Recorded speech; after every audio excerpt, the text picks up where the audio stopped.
আমি যেতে যেতে মানুষ আমার কয়েকটা কথা বলবো, শুনতে যাবেন।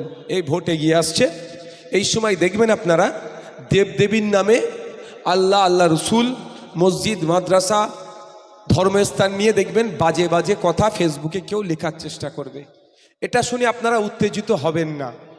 আপনারা কি করবেন, যদি দেখেন আপনি সামনে দেবদেবীর নামে কেউ গালাগালি করছে বা ইসলাম নিয়ে কেউ গালাগালি করছে, ফেসবুকে লেখা আসছে, আপনারা সাথে সাথে ওই লিঙ্কটা নিয়ে লোকাল থানাতে আপনার এলাকার যারা গণ্যমান্য ব্যক্তি আছে তাদেরকে পাঠিয়ে একটা এফআইআর করিয়ে দেবেন।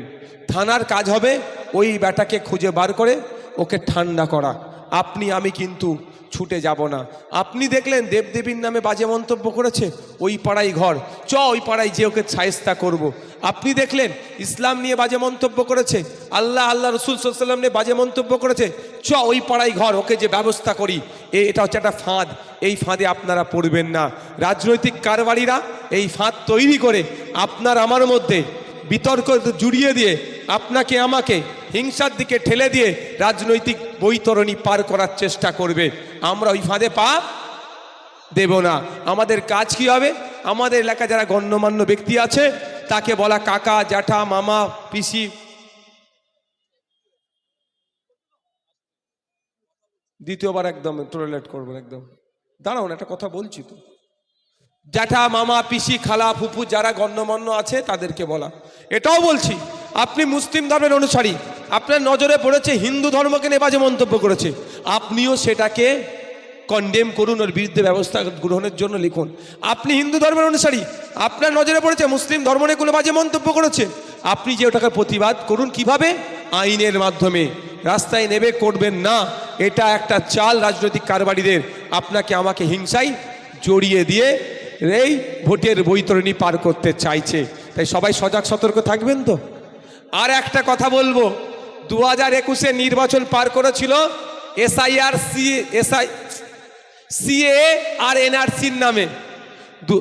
আমি এটা বলছি ভালো করে শুনুন, যেটা লাস্ট কথা বলছি ভালো করে শুনুন। 2021-এর ভোটের বৈতরণী তৃণমূল বিজেপি মিলে পার করেছিল কিভাবে? সিএ এনআরসির নামে। বিজেপি বলেছে এনআরসি সিএ করে মুসলমানদের তাড়িয়ে দেব, হিন্দুরা তুমি আমাকে ভোট দাও। আর তৃণমূল বলেছে যে আমি আটকে দেব, তুমি আমাকে ভোটটা দাও। এই খেলা খেলেছে। আর 2026 সালে দেখবেন ভোটটা পার করবে এসআইআর নিয়ে। বিজেপির শুভেন্দু অধিকারী বলবে রোহিঙ্গা নামে মুসলমানদের নাম কাটিয়ে দেব, সব বাতিল হয়ে যাবে বলে ভয় দেখাবে। আর মমতা ব্যানার্জির দলের লোকেরা কি বলবে? আমরা থাকতে কারো নাম বাদ হতে দেব না, আমাকে ভোটটা দাও। এটা হচ্ছে রাজনীতির ভোট ধরা কল হয়ে দাঁড়িয়েছে। তাই অনুরোধ করব, কারো আশীর্বাদে, কারো অভিশাপে আপনার ভোটাধিকার কেউ কেড়েও নিতে পারবে না, কেউ ফিরিয়েও আনতে পারবে না। সংবিধান আপনাকে আপনার অধিকার দিয়েছে, আপনি মাথা তুলে চলুন। সাংবিধানিক অধিকারটা আপনি সঠিক পথে থাকলে কেউ কেড়ে নিতে পারবে না।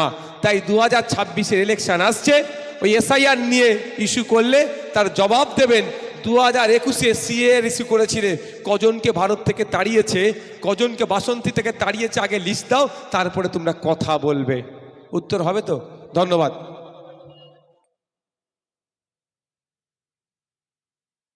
আচ্ছা, আমাদের বাসন্তী ব্লকের প্রাক্তন কনভেনার